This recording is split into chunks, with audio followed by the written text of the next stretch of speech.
Assalamualaikum warahmatullahi wabarakatuh. Baiklah, kami kelompok 12 ingin mempresentasikan hasil diskusi kami mengenai rancangan pelaksanaan pembelajaran atau RPP 1 lembar.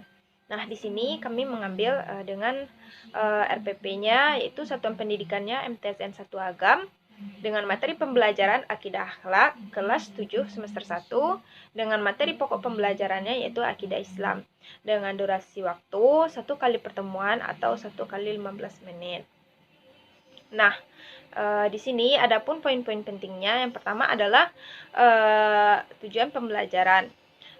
Setelah peserta didik mempelajari materi Akidah Islam ini atau mengikuti proses pembelajaran ini, diharapkan peserta didik yang pertama mampu menghayati nilai-nilai akidah Islam. Artinya dari setelah peserta didik mempelajari mengenai pengertian akidah Islam, baik itu secara istilah maupun bahasa, kemudian memahami bagaimana pendapat lainnya mengenai akidah Islam, kemudian peserta didik mampu mengambil atau menghayati nilai-nilai yang terkandung dari akidah Islam ini.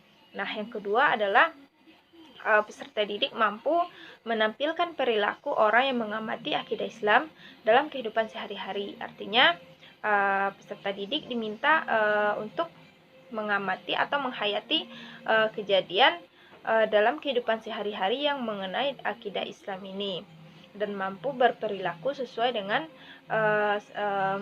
bagaimana sebaiknya sesuai dengan akidah Islam ini.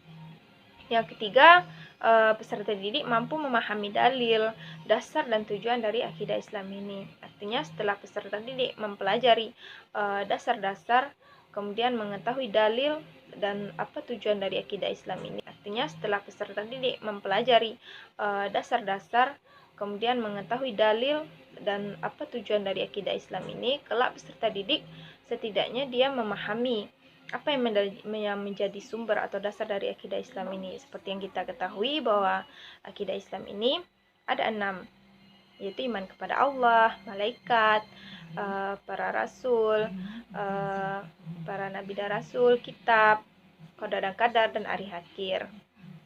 Nah, kemudian apa yang menjadi dalil dari akidah Islam ini? Kemudian bagaimana juga tujuan dari mempelajari akidah Islam ini? Nah, yang selanjutnya peserta didik mampu menyajikan fakta dan faktual atau fenomena kebenaran tentang akidah Islam ini. Artinya setelah kelak peserta didik mempelajari materi mengenai akidah Islam ini, diharapkan nanti peserta didik ini mampu menemukan faktual atau fenomena dalam kehidupan sehari ini sebagai bentuk pembelajarannya atau hikmah dari setelah ia memahami pembelajaran akidah Islam ini. Nah, yang kedua adalah kegiatan pembelajaran. Di sini kegiatan pembelajarannya memuat 3 hal. Pendahuluan dengan durasi 3 menit, kemudian kegiatan inti dengan durasi 10 menit, kemudian kegiatan penutup dengan durasi 2 menit. Nah, kita ketahui dulu kegiatan pendahuluannya. Adapun di sini yang mayoritas dilakukan ya. Yang pertama itu melakukan pembukaan dengan salam pembuka. Kemudian membaca doa pembuka pembelajaran. Setelah itu rata-rata guru memeriksa kehadiran peserta didik sebagai sikap disiplin.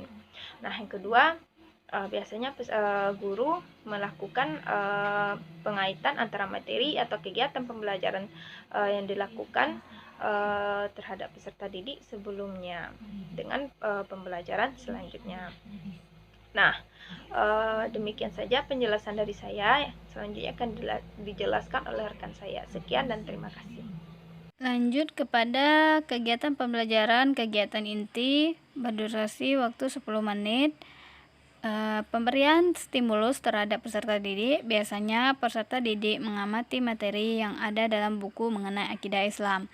Identifikasi masalah. Biasanya peserta didik dibagi dalam bentuk kelompok dan peserta didik berdiskusi dan bertukar pikiran dengan kelompok lain secara aktif. Pengumpulan data. Biasanya peserta didik secara berkelompok mengenali dan mengumpulkan berbagai informasi dari berbagai sumber tentang akidah Islam.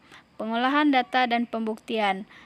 Biasanya peserta didik berdiskusi untuk mengelola, menganalisis, dan menyimpulkan informasi yang telah dikumpulkan dari berbagai sumber terkait akidah Islam. Menarik kesimpulan, peserta didik menarik kesimpulan dari hasil diskusi yang telah dipresentasikan.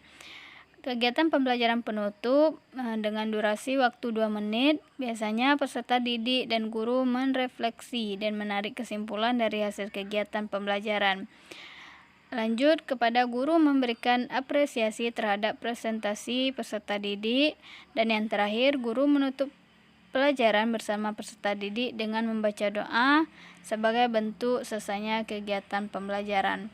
Lanjut kepada penilaian. Penilaian dilakukan sesuai dengan kebutuhan guru, yaitu dengan pengamatan sikap, tes pengetahuan, presentasi untuk kerja dengan rubrik penilaian. Mungkin hanya ini yang dapat kelompok 12 sampaikan. Ambil manfaatnya. Sekian dan terima kasih. Wassalamualaikum warahmatullahi wabarakatuh.